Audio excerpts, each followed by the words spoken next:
Hello, everyone, and thank you for joining us today for our ICNC academic webinar series. My name is Steve Chase, and I'm the manager of academic initiatives at the International Center on Nonviolent Conflict. I'll be the moderator for this webinar. Today we have with us Dr. Stephen Zunes, a professor of politics and international studies at the University of San Francisco, where he serves as a coordinator of the program in Middle Eastern Studies. Stephen's webinar will reflect on the potential of civil resistance to defeat coups and restore democratically elected governments. It will be about an hour in length and be in two separate portions. The first segment is a presentation which will last about 30 minutes or so with Stephen. And then the final portion will be a Q&A, question and answer session, in which you can ask Stephen your questions. And there's two ways to do that. Okay, so here's the slide. First off, if you want to get rid of the control panel, you can by clicking this red arrow. But if it's not too much of a bother, you may want to keep it.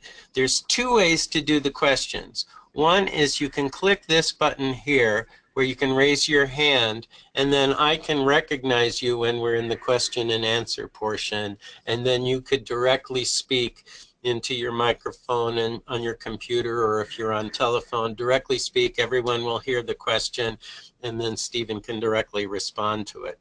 The other way is if you don't want to speak on air, you can type questions by going to this questions box. And then I will be able to see the questions and then can read those out during the question and answer portion. You don't have to worry about making noise during this because we have all of you muted at this point on your microphones, and then I can just control the unmuting of the individuals who might be asking questions. If we don't get to all of the questions that are typed into the question box, we'll be sending those to Stephen, and he'll give us written questions which we will post on the website. And we'll try to get to many as we can, but just want you to know that even if we don't get to your question today, there may well be an answer, and we will be posting that.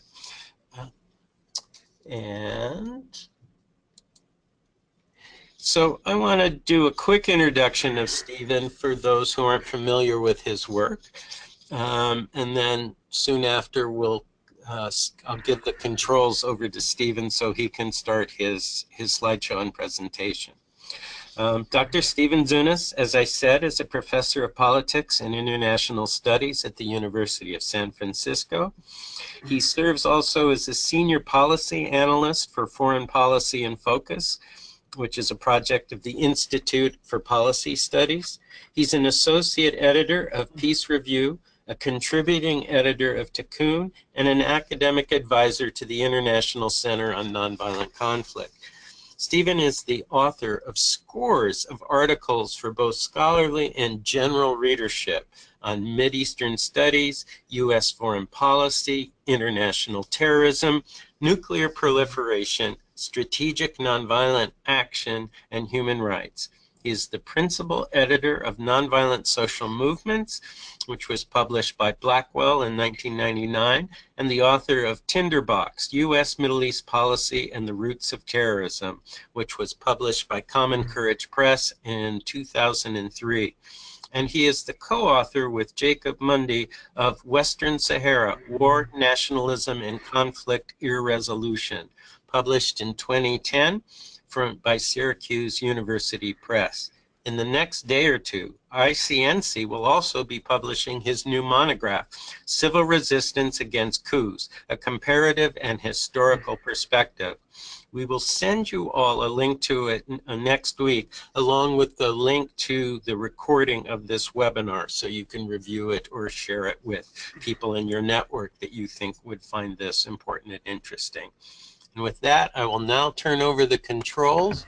Hello, thank you for the opportunity to for me to share my research from putting together this monograph. I really want to thank Maciej Bartkowski and Amber French and other folks who encouraged me along the way, and to ICNC to making this whole thing possible. I want to start off by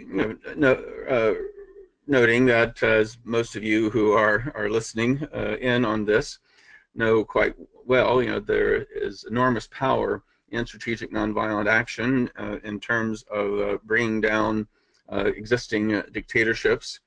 But there's also a little known but rather remarkable series of events of where dictatorships have been brought down through the use of strategic nonviolent action. It's interesting, we don't really have a commonly used English word for this phenomenon. The term coup, which is of the French, from the French coup d'etat, it means the sudden, violent, illegal seizure of power from a government. That literally means a blow, strike, overthrow of the state. Often you hear the Spanish term golpe, or the German term push. I think the lack of an English word may have something to do with the fortunate reality that we don't have a history of coups in the English-speaking world, though I would acknowledge that the U.S. and British governments, particularly during the Cold War, were responsible for a number of coups elsewhere. The underlying finding, which is reinforced work that goes back to Gene Sharp some decades ago, is that the way to defeat pushists, the way to defeat those who are trying to overthrow government by force, is to deny them legitimacy and cooperation. And what makes this possible is the recognition of the distinction between the physical control of government facilities and the political control of the state. I mean, if government employees, bureaucrats, civil servants, along with security forces, refuse to cooperate with the pushists, the pushists no longer have control of the state apparatus. And even if the pushists do manage to control much of the state apparatus, if the local governments or independent social institutions, the population as a whole, refuse to cooperate, they still don't have control of the country. So in order to defeat a coup, resistors need to repudiate the pushists as illegitimate with no rightful claim to be the government. They could need to make the society unrulable, block imposition of any kind of viable government that the pushists might want to impose.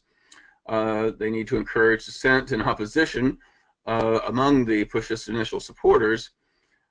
Maintain the control and the direction of their society, and as it was prior to the coup, and to make the institutions of society into an omnipresent resistance organizations against the coup. These are the conclusions of the one serious study that we on this topic we've seen so far, a monograph by Gene Sharp and Bruce Jenkins called The Anti-Coup, that is available online if you want to see it, from the Albert Einstein Institution. One of the fascinating episodes that Gene Sharp wrote about quite a few years ago is a little-known story, which was essentially the only case of its kind for a number of decades, and largely forgotten due to the rise of Nazism a dozen years later, where there was an attempted coup in Germany against the new Weimar Republic, which only lasted a few days because of massive non-cooperation. I mean, it was so total that the pushists could not even find secretaries to type their memos. It shut down the country for days. But there wasn't anything much like it for some time.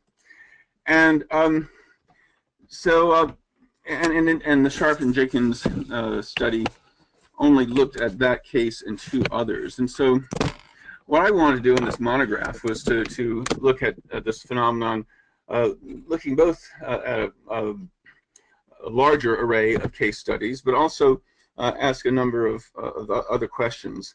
And starting with who are the pushes and what were their goals? How did they attempt to seize power? Who are the main actors involved in civil resistance movements, and what their relationship was with the elected governments? How large and diverse was the movement? Who are the movement's allies, both domestically and internationally? I also wanted to examine the strategies and tactics. What were the major tactics used by the resistance movement? How did these tactics undermine the support mechanisms that would have otherwise led to the pushes to succeed? Was there some kind of level of planning or strategic thinking for the resistance, or given the lack of time and planning, since you need to mobilize quickly, of course, to counter a coup before it consolidates power, was it largely spontaneous? And what degree of nonviolent discipline did the resistance maintain, and how did that contribute to the outcome? And finally, looking at the responses to the uprising, how long did the coup attempt last, and how long was the resistance? What role did security forces play in supporting the pro-democracy forces, and how severe was the repression? And of course, the impact. What were the long and short-term results? What about cases where the military stages a coup ostensibly in support of democratic civil insurrection? And what was the longer-term impact of a popular people-led anti-coup resistance on the country and the society?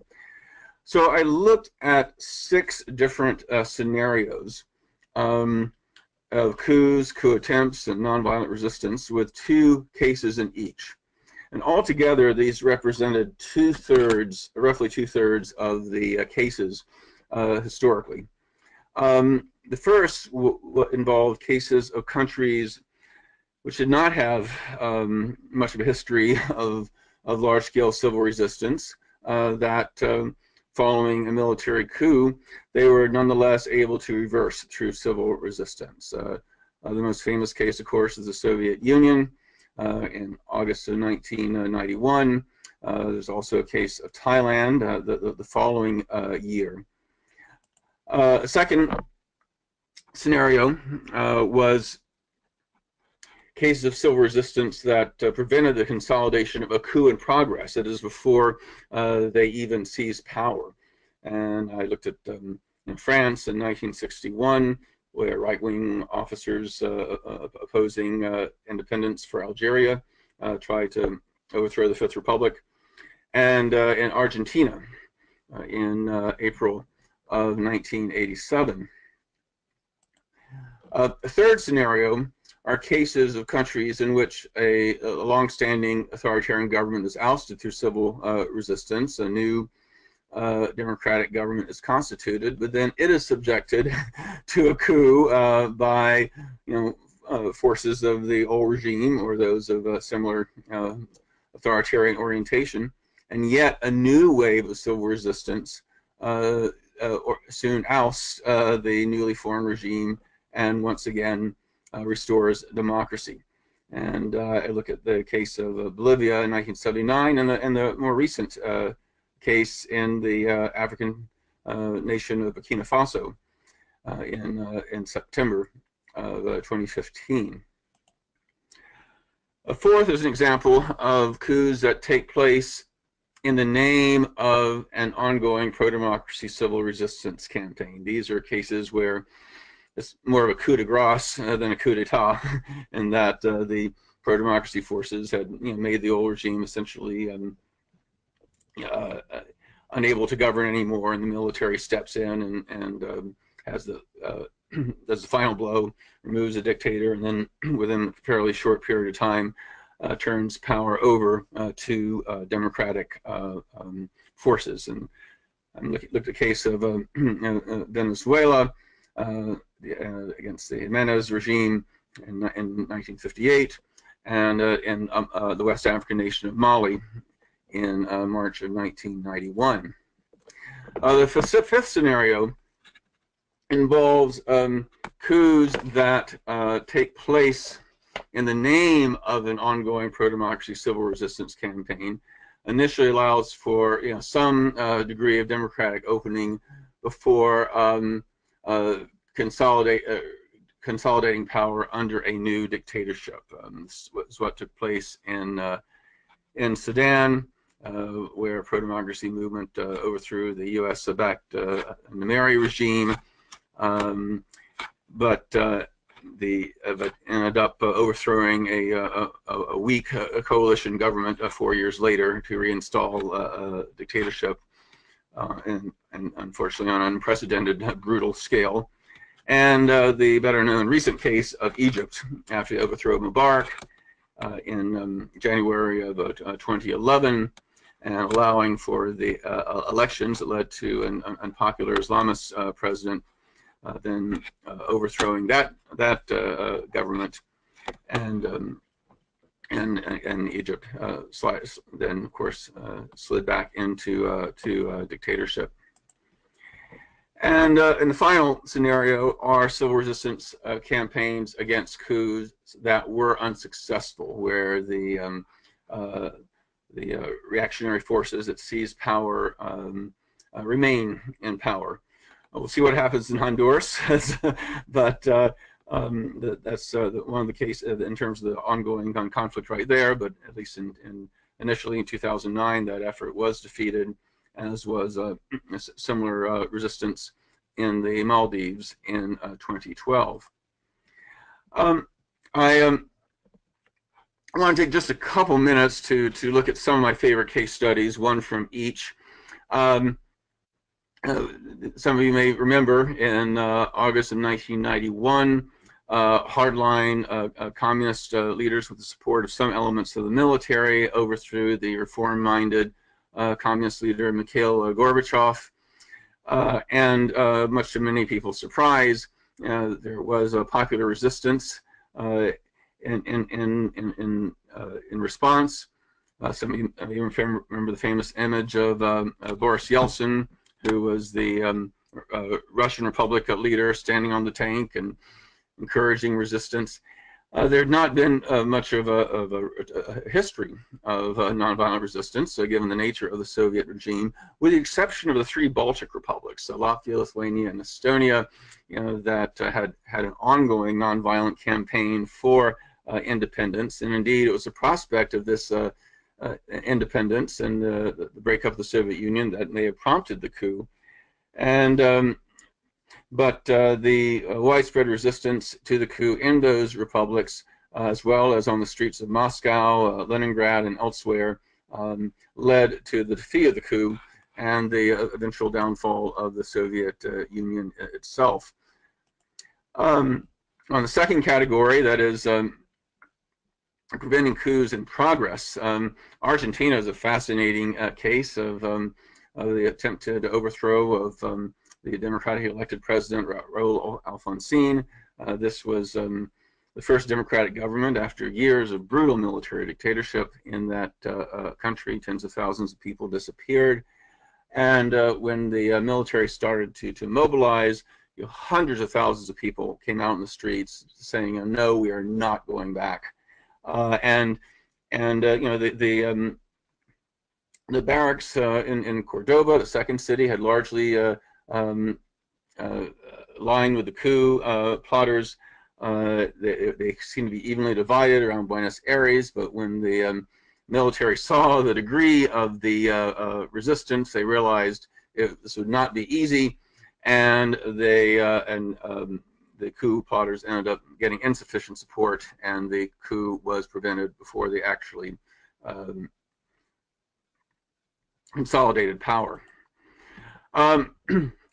In terms of countries that have resisted, that do have a history of resistance, Bolivia is a wonderful case of after a protracted struggle to overthrow U.S.-backed dictatorship and the move towards democracy and the election of the left-leaning government. Another right-wing clique ended up trying to seize power, General Alberto Bush, but he was only in power for roughly 2 weeks. There's a famous scene of when 600,000 people from around the country moved into the center of La Paz, the capital, and this was larger numbers than the population of La Paz at the time. There's a story of how the head of the Trade Union Federation and his aides walked into the palace and up to not just Bush's office, and they asked him, "What's your program?" And he looked at them, looked at that out the window, the 600,000 people, and said, "Yours." And it illustrates, I think, a lot about the nature of who really has power in these kind of situations. To the credit of the trade union leaders, though, they didn't want him to adopt their program. They just wanted him to resign and return civilian rule, which is what he did. Mali is an interesting case of an uprising against a long-standing dictatorship. Hundreds of people were gunned down in the streets, but people kept on going, and the loyalist troops ended up who had been massacring people ended up literally throwing down their weapons and joining the crowd, and as a result, reform-minded general ended up pushing out the dictator and soon returned the country to democratic rule. One thing I'd like to point out about this particular struggle, especially when I hear people say, "Oh, you need social media and an advanced, political culture or civil society in order to bring down dictatorships." In Mali at this time, a majority of people were illiterate. There was no internet, no Facebook or Twitter or anything like that. They helped spread the word by the uprisings using griots, the traditional singing storytellers, playing the mandinka harp, going from village to village, and it's just an indication that when pro-democracy activists want to get the word out, they'll find a way. And the final scenario, that is where the fifth scenario, where the military ostensibly stages a coup in support of the pro-democracy forces, but then comes back into power. We see the tragic situation of Egypt, where so many of us had so much hope. But the military was able to take advantage of popular discontent with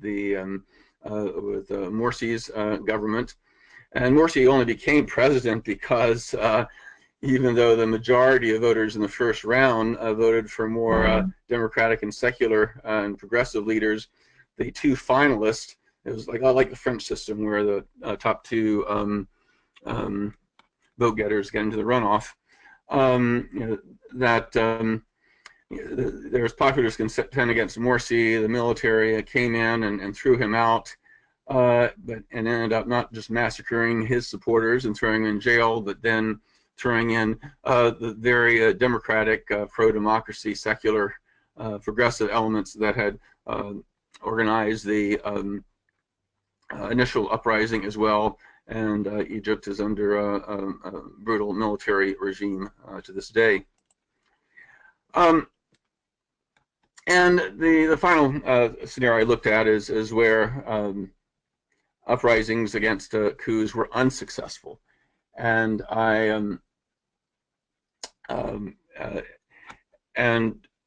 used Honduras, of course, was one of the cases.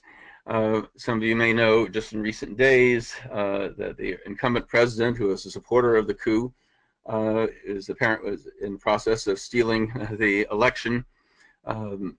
Initial returns showed that his leftist Democratic opponent was well in the lead, and then suddenly, after the count went down mysteriously. When it came back up again, suddenly the incumbent was leading.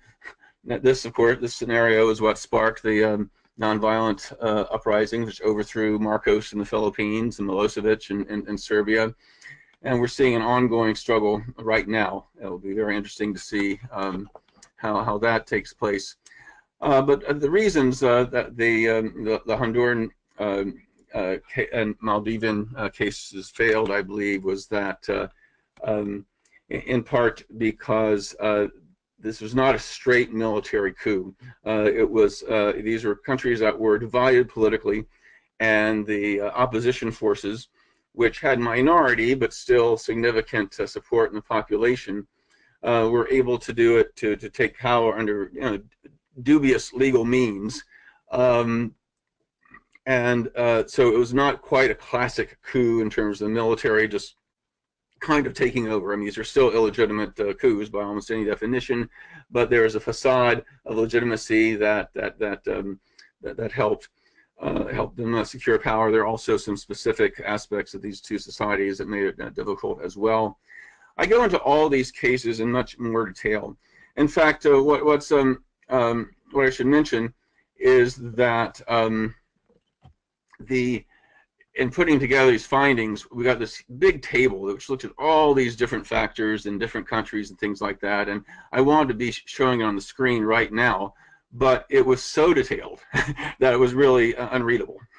Fortunately, it will be available on the online version of the monographs, and so you can blow it up and see all the little categories and how it works.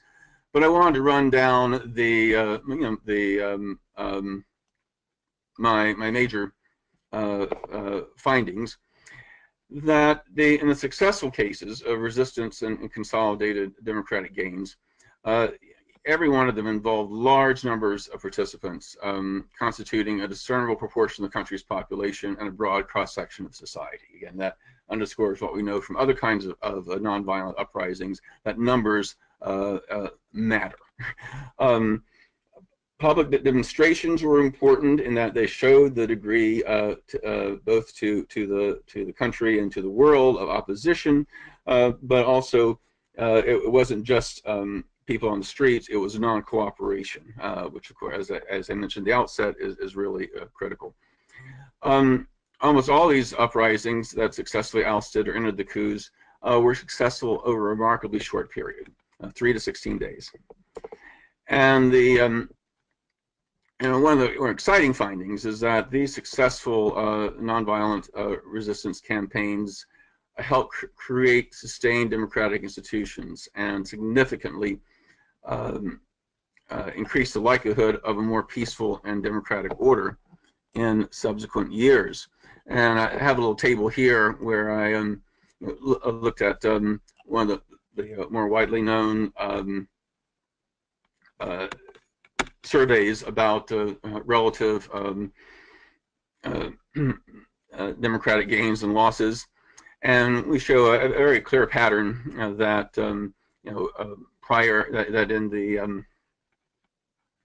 that following coup reversals, civil society is generally empowered to a degree to maintain the democratic institutions.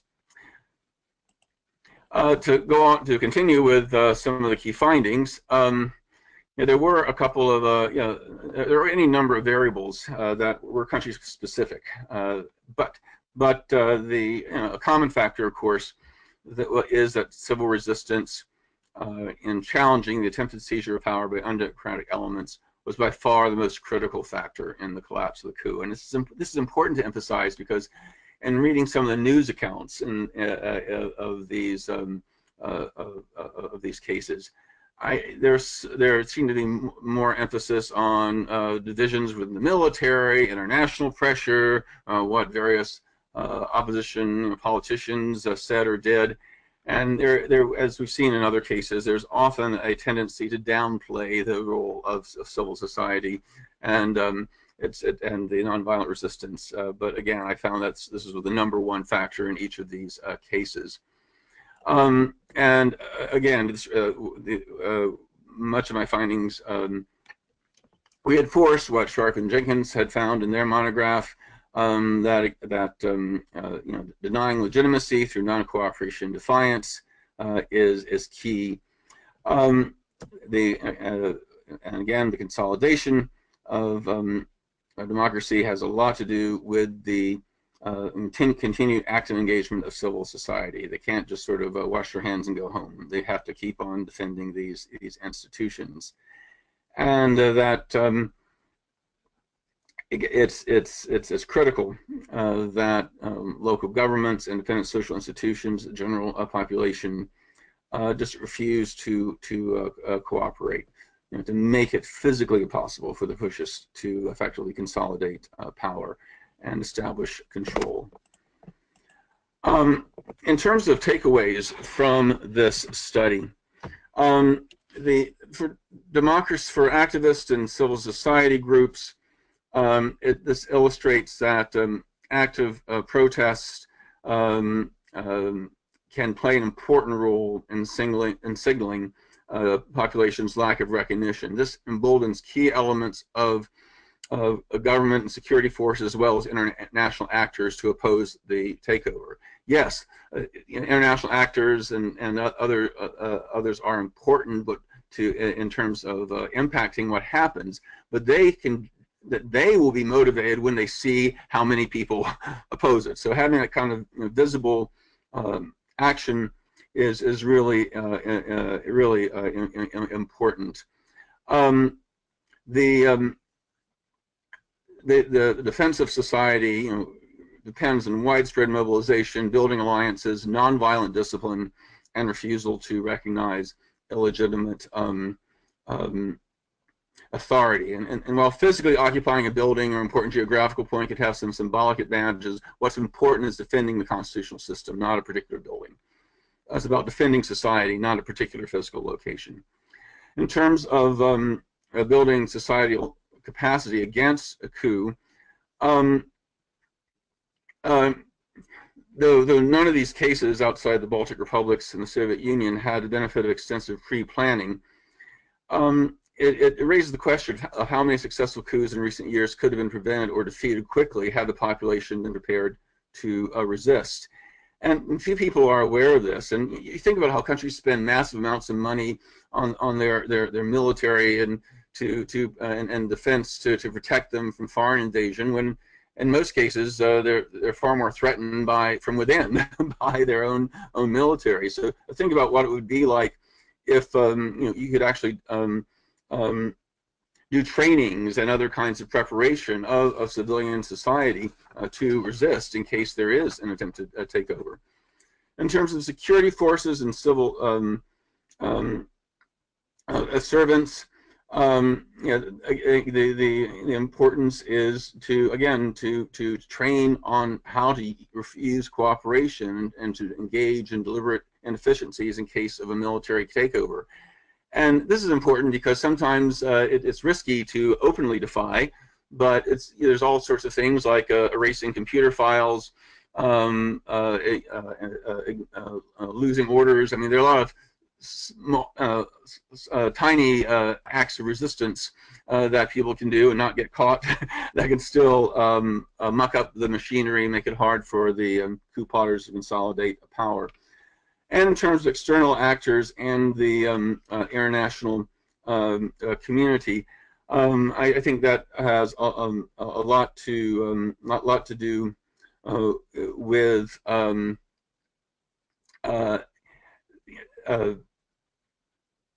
making sure that many of the so-called democracies, like the United States and others, be on the side of democracies. That is, we here in this country need to be in solidarity with those non-violently struggling for their freedom, and having just having good media coverage of the nonviolent resistance helps underscore the illegitimacy of these coups and makes it politically difficult for foreign governments to support the pushists.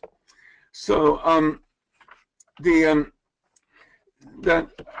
so then just to conclude by noting that coup attempts are generally only made when the pushists believe they will face only minimal resistance.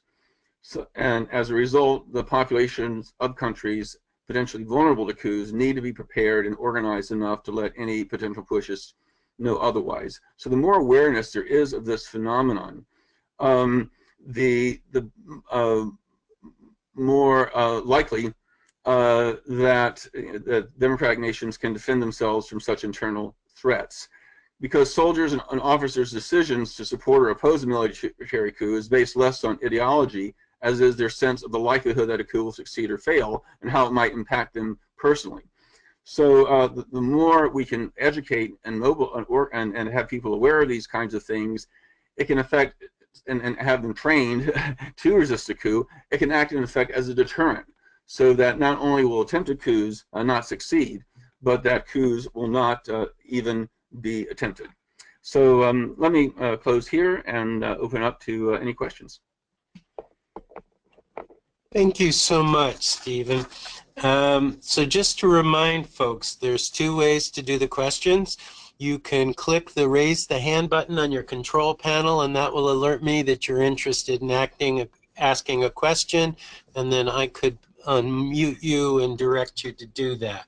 The other way, of course, is to type in questions in the questions panel, and then I'll keep attention to that and paraphrase or read them off and have Stephen do that. So for anybody who has questions, please indicate by raising your hands or typing in your questions.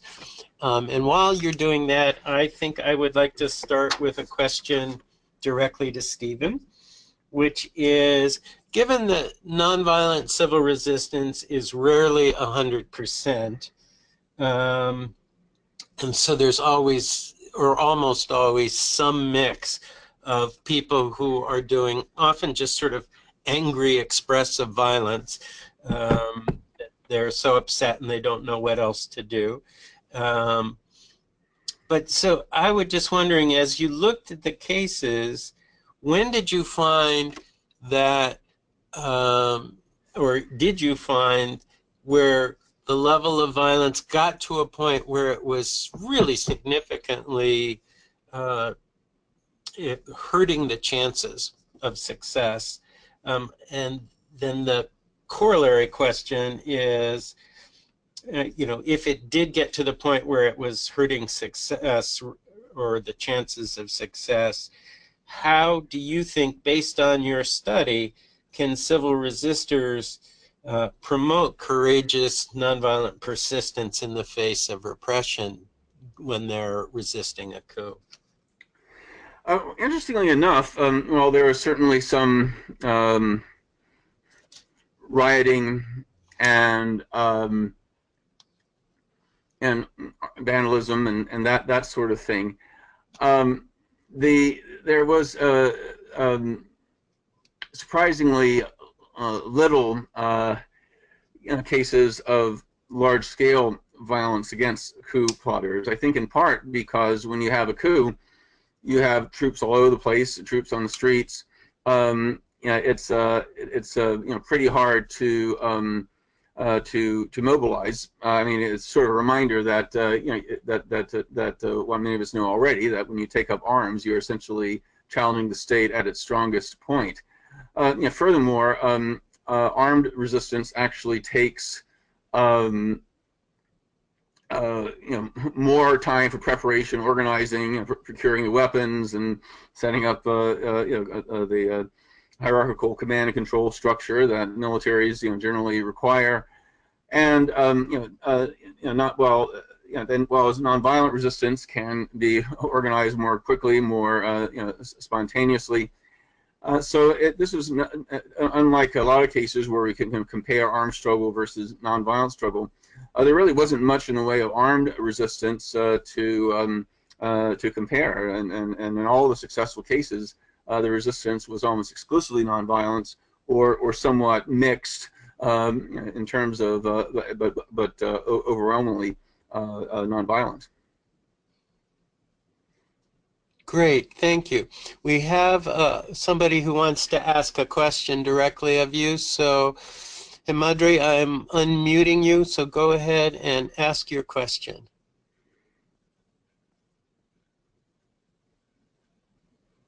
Okay. I am not hearing.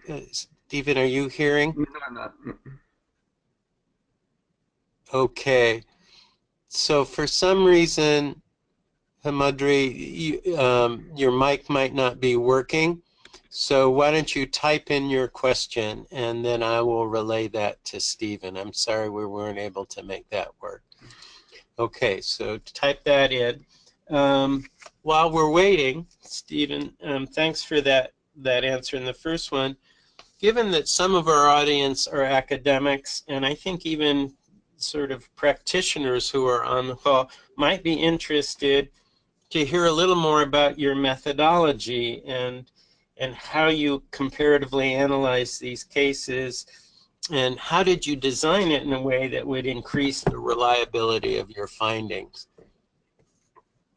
Well, basically, this is a comparative case study approach, where I looked at these dozen cases, and I asked the questions that I outlined at the beginning, who the principal actors were, and what kind of alliances did they have, what kind of tactics that they used, what who the pushists were, who the leading opposition was, what the international reaction was to it, and of course the various tactics. And I think I think it ended up having over I think close to I think it was 16 or 18 different factors, and basically it was quite remarkable, how the similarities of the successful cases were, and with each other, as well as the unsuccessful cases. And so and I was able to look at other data in terms of how complete the democratic consolidation ended up being in both the longer and shorter terms, and it was quite remarkable, actually, to see that these were constant, despite the fact that we're talking about very different countries. We're talking about everywhere from France to Mali, from Bolivia to the Soviet Union. It was Burkina Faso to Thailand. I mean, it just in almost every, in terms of culture and history, level of development. I mean, these were I chose as wide a variety of countries as I could, and yet many of the findings remained remarkably constant, and as well as over the years. I mean, we went from the late 50s until just a couple years ago. So so over a 60-year period, and that I think that served as a reminder. I mean, both the fact that despite the kind of cultural relativism that some people want to impose, that this desire for freedom and accountable, transparent government is indeed universal. But also the basic ideas of how power, the nature of power, transcends these very different countries. When I did Bolivia was the one country where I actually did some serious on the ground research. I hope to have a paper out about that fairly soon. But it was really interesting that everybody, from dissident intellectuals to illiterate Quechua Indians on the Altiplano, all in one way or another, said the same thing, that you may have all the tanks and guns you want, but if people don't obey your orders, you don't have power. I mean, these people never read Gene Sharp, but they just know that, from their own experience. Thank you. We have another question from a participant, which goes back to one of your findings about that preparing both for organizers and activists, and well as groups that are working to build capacity for social movements in their area. But what examples, if any, of preparation that you were able to find in the cases, particularly the successful ones, or more speculatively, what are things based on your knowledge that you might suggest that would increase the capacity for ordinary people to ahead of time, and not just sort of preventively, but if a coup emerges, where it can be dealt with even more successfully than a spontaneous response? I couldn't help but be struck by the fact that I saw virtually no indication in any of these cases that there had been any such prior planning, and so those of us who worked been activists here in the United States on nonviolent campaigns, we always stress training, preparation, organization, how important all this is, and indeed it is. But so the fact that these movements were successful as they were without this preparation, again, underscores, wow, what if people were prepared? I mean, it would make these kind of coups impossible. And so what really, and with the possible exception of Bolivia, where the COB, the Trade Union Federation, which played such a significant role in the uprisings against the coup that I talked about in 1979 and other dictatorships, not to mention the IMF and other struggles, that really, they had done some trainings and some talk about this sort of thing, but otherwise it hasn't. And this is such a shame, because people, and this is why I think studies like this are important, that I think the more people are aware of the potential and this history, the more they'll take it seriously, and the more they'll take it seriously, the more they will think about doing the kinds of trainings necessary. I mean, what if under a democratic administration, where you have a president who in most countries is commander-in-chief of the armed forces as well, can order all recruits to go through a training about what to do in case some of their superiors try to seize a power? What if all the civil servants were required to take similar courses? Not to mention trade unions and various civil society organizations. I mean, I think any country with a history of coups and that threat would be welcome to be wise to do this sort of thing. I don't want to extend this analogy too much, but I was very impressed with the fact that a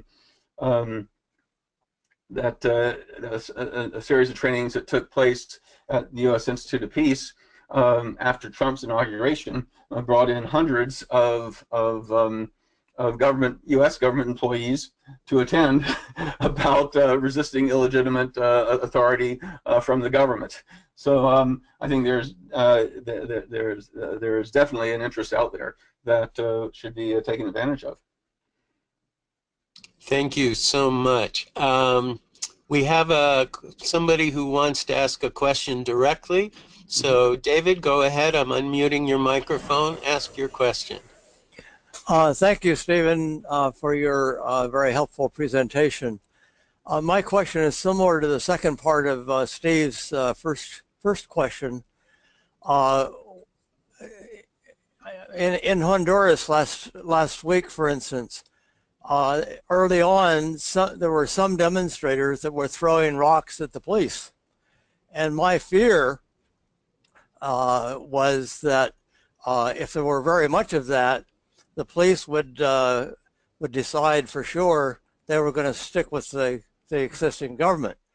But when the nonviolent folks really prevailed, the police decided to stay in their barracks and no longer put down the demonstrators or the democracy activists.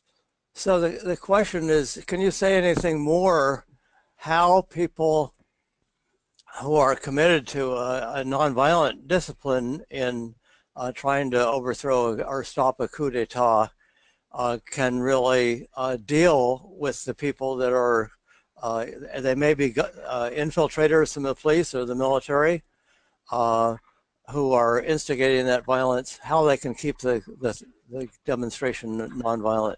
And in that way, make it much more likely that the police and the military will side with the people. Of course, this is a dilemma that many of us face, even here in the United States, and many of our protests. And I think it really does come down to a training and being prepared. That is, having marshals, having affinity groups, having clear guidelines, from the outset. And it both involves, educating people in terms of the importance of nonviolent discipline, and so people will, who might mistakenly think that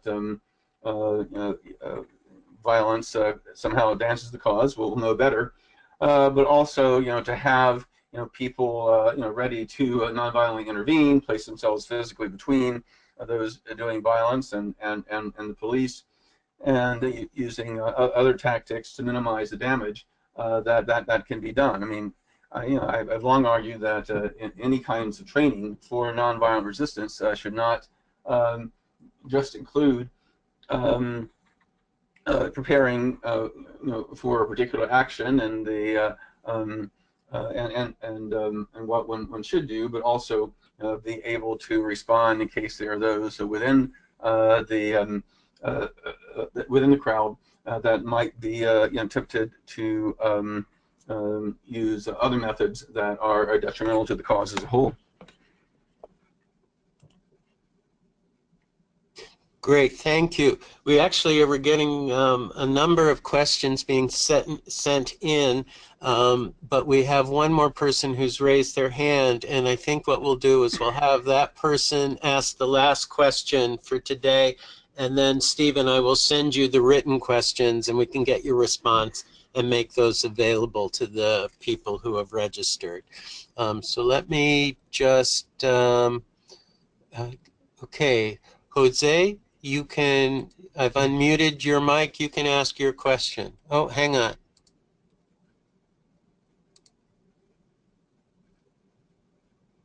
Huh.